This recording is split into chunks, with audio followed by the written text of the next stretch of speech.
എന്താ കാണുന്നത് നോക്ക് മക്കളോ, എന്ത് റോഡ്. അണ്ടർഗ്രൗണ്ടിലൂടെയും മുകളിലൂടെയും നാലോടുകൂടി വെയിലൂടെ ഒക്കെ പറന്ന് പോണ മാതിരി അപ്പൊ പോണ കേട്ടോ. നല്ല ടെമ്പലാണ് പോണേ. ഇനി ഫൈനായിട്ട് അടിക്കാൻ കണ്ട 100-120 പോണെന്നൊക്കെ നാഫി പറയുന്നുണ്ട്.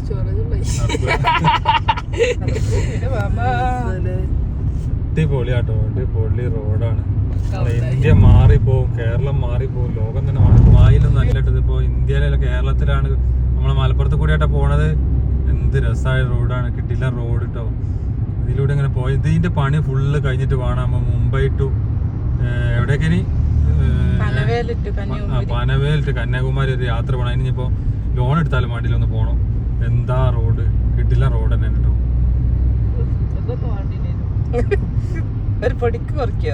നമ്മളെ നാട്ടിൽ ഇങ്ങനെ റോഡാണ് കാണുമ്പോണ്ടല്ലോ വല്ലാത്തൊരു മനസ്സിനൊരു സന്തോഷം. അതുപോലെ തന്നെ നമുക്ക് യാത്ര ചെയ്യാനും ഇങ്ങനെ യാത്ര ചെയ്യാൻ ആർക്കും ഒരു ഷിപ്പും ഉണ്ടാവില്ല, ചടപ്പും ഉണ്ടല്ല, സമയം വേസ്റ്റ് ഇല്ല, എവിടെയെങ്കിലും കയറാൻ പറ്റൂല. അത്രക്ക് സൈഡിലൊക്കെ ഫുള്ള് ഒരു സ്ഥലത്ത് നമുക്ക് കയറാൻ കഴിയില്ല. നമുക്കിനിപ്പോ ഗൾഫിൽ അതേ സിസ്റ്റം ആകുമ്പോഴാണ് 5 കിലോമീറ്റർ 10 കിലോമീറ്റർ ഒക്കെ ചിലപ്പോൾ യൂ ടേൺ അടിച്ച് വരേണ്ടി വരും നമ്മൾ വഴി തെറ്റിയാൽ തന്നെ. ഇപ്പോൾ ലൈൻ ട്രാഫിക് സിസ്റ്റം എല്ലാവരും ഒന്ന് സെറ്റ് ചെയ്ത് വരേണ്ടി വരും. മാനസികമായിട്ട് നമ്മൾ ഈ റോഡിലേക്കൊക്കെ കയറി വരുമ്പോൾ ഇതിനനുസരിച്ചുള്ള സിസ്റ്റത്തിലേക്കൊക്കെ മാറേണ്ടി വരും.